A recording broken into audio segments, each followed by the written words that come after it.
You know, when I look around at all the entrepreneurs who are grinding it out, spending 70 to 80 hours per week growing their business, you have to ask yourself the question, at what cost? Hi, my name's Tim Uchuk, and in this podcast, we're going to be exploring the tools, tactics, and strategies for crushing it and scaling your business without making the ultimate sacrifice of your time and freedom.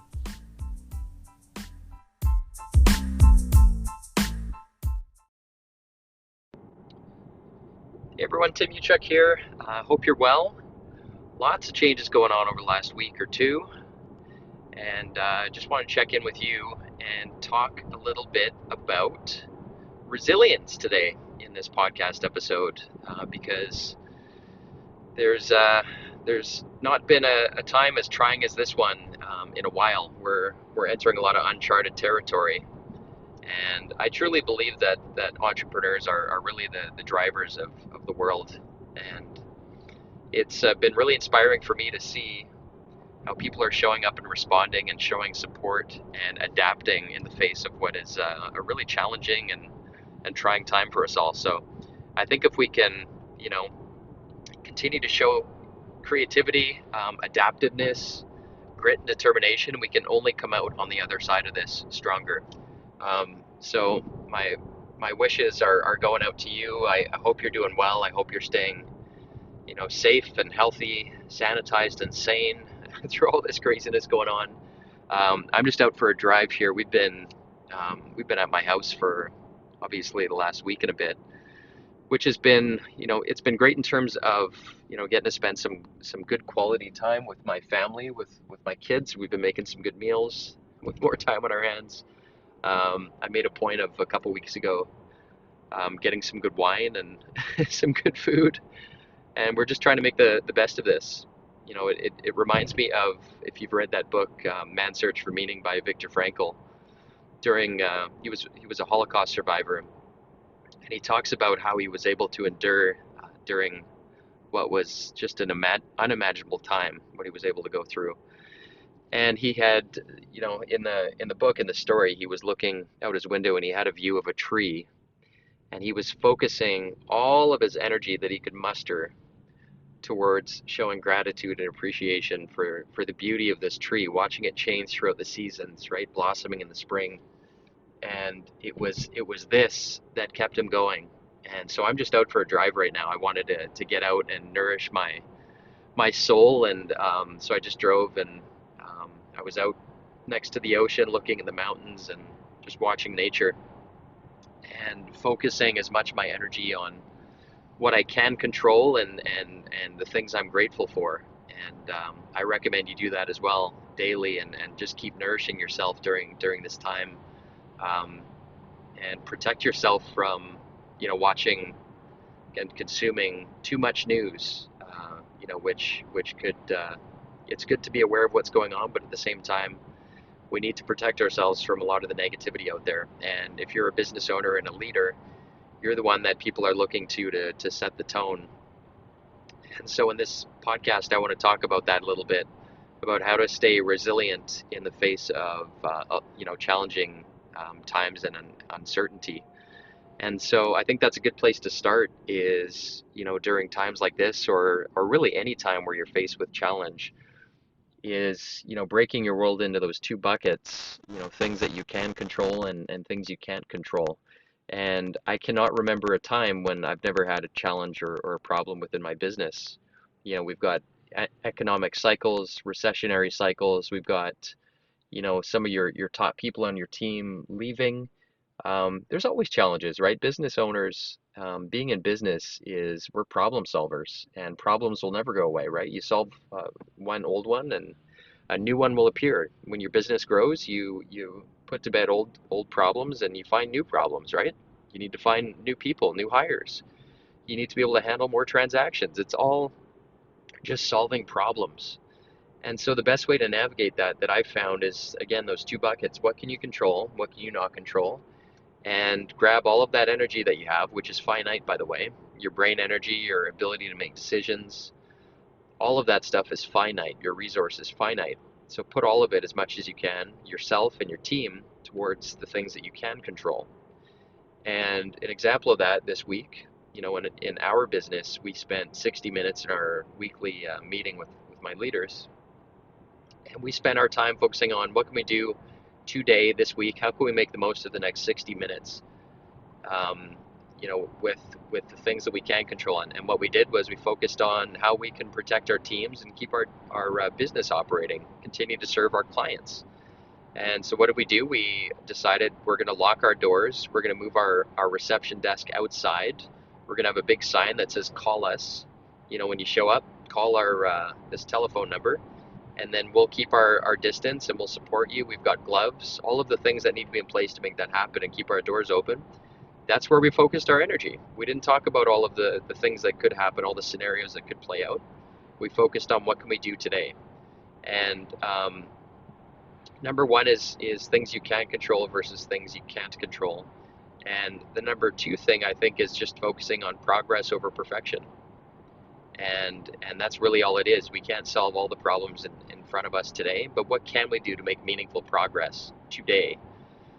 Progress over perfection. And to do that, for those of you that are aware of my coaching program, it's called the Perfect Week for a reason, because when you focus your energy and work in a 1 week world, you're forced to prioritize, you're forced to break things down, you're forced to really minimize the overwhelm by saying, okay, I know there's a big mountain to climb here, but what can we do this week? What can we get done this week and today?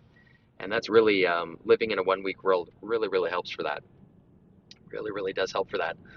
Next thing I want to share with you is the Pareto principle is always really helpful, especially during challenging times, recessions. Making your business more future-proof is the 80-20 law, or the Pareto principle, where, and we do this constantly, by the way, always looking within our business, within our processes, at the macro lens and the micro lens. We look at, what's the 20% that's going to drive the 80. So in terms of our marketing initiatives, if we could only pick, three things, or out of all the things that we could do, what are the 20% that's going to drive the 80% results? And let's get most of our energy, again, our finite resources, deployed in those areas. Same with our sales teams, same with identifying how we service our customers. What's the 20% that drives the 80% of results for our customers? Who are the 20% of our customers that drive the 80% of our business? So you can apply this Pareto principle throughout your business, and you should do on an ongoing basis, in order to continue to strengthen your business and deploy your resources, which are finite, towards those areas that are going to give you the biggest bang for your buck. So leverage the 80-20 principle, not just during a time of challenge like this one, but always. You should always be, as a leader, saying, okay, what's the 20 that's going to drive the 80? Let's deploy our resources towards those things across our business. So that's the 80-20 principle, Pareto principle. And then I think lastly, what I want to finish on is, I'm really inspired when and this is one of the reasons that got me jazzed about studying things like lean, things like agile, things like systems within business. I've been so encouraged to see what people are capable of. My employees, my team, the people that I work with. I think most of us, myself included, aren't firing anywhere near on all cylinders. Nowhere near. And I saw this in myself, again, when I trained for that Ironman race in Nice, France, a couple of years ago. When I signed up for it, I wasn't an Ironman. I mean, I couldn't put in a 14-hour race. I had to figure out how to swim for, what was it? I can't even remember. It's like a 3-mile swim. I wasn't able to do that, but I knew that I was capable of it. I wasn't able to do it at the time, but I knew I was capable. I knew I had it within me. And so I just needed to put in the work and show up. And I was capable of it. And most of us out there are. And so your team, when it comes to their capabilities, they're capable of so much more than you give them credit. And I bet you yourself, everybody on your team is probably operating at 30, 40, 50% capacity at best. And so the point I'm making is not to become a slave driver, but think of yourself as a coach, where your coaches, through tough love, their job is to pull out your potential, your capability. Coaches see more in you than you see in yourself, and that's their job. And that's your job as a leader, is to see the potential within your team and pull it out of them.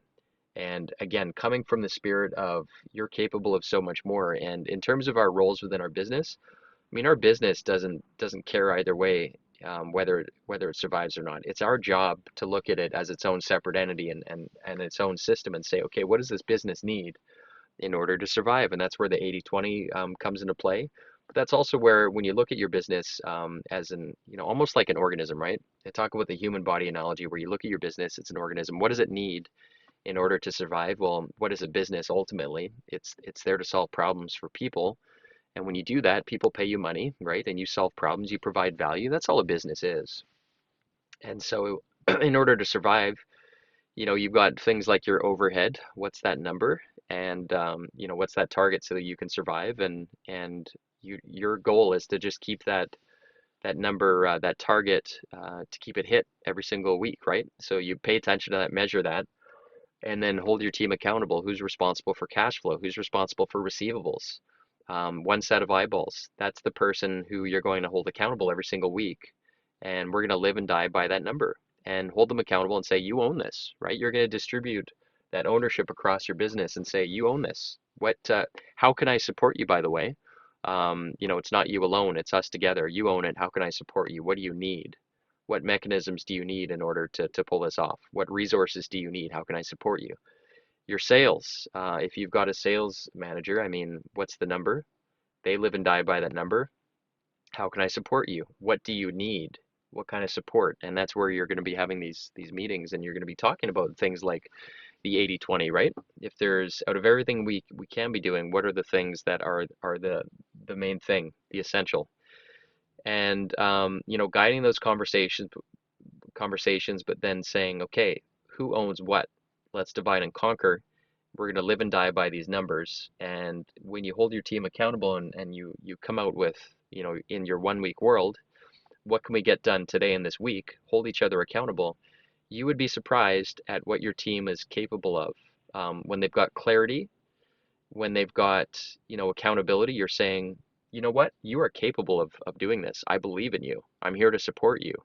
What can I do to make you successful? And then you guys all face your boat in the same direction. Give everybody an oar, and you'll be amazed and surprised at what your team is capable of. So I hope that's helpful. The last one is recognizing that we're incredibly resilient human beings. We're probably nowhere near our capacity and capabilities. And so your job as a leader is really to play coach and help people to tap into their true potential within your business. So I hope that's helpful. I wanted to reach out. I hope you're doing well. Hope you're staying sane and sanitized, and make sure I'm out for a drive here today. I went out just to kind of look at the mountains, be next to the ocean, get out of the house and feed my soul a little bit. Just like Viktor Frankl in Man's Search for Meaning, I wanted to focus on the stuff that I can be appreciative and grateful for. And there's a lot of right still in this world, and a lot more right than wrong. So let's focus on those together. I'm here to support you. I hope that's helpful. And again, stay safe, stay healthy, and I'll be checking in as frequently as I can during this time. And I hope to talk to you all soon.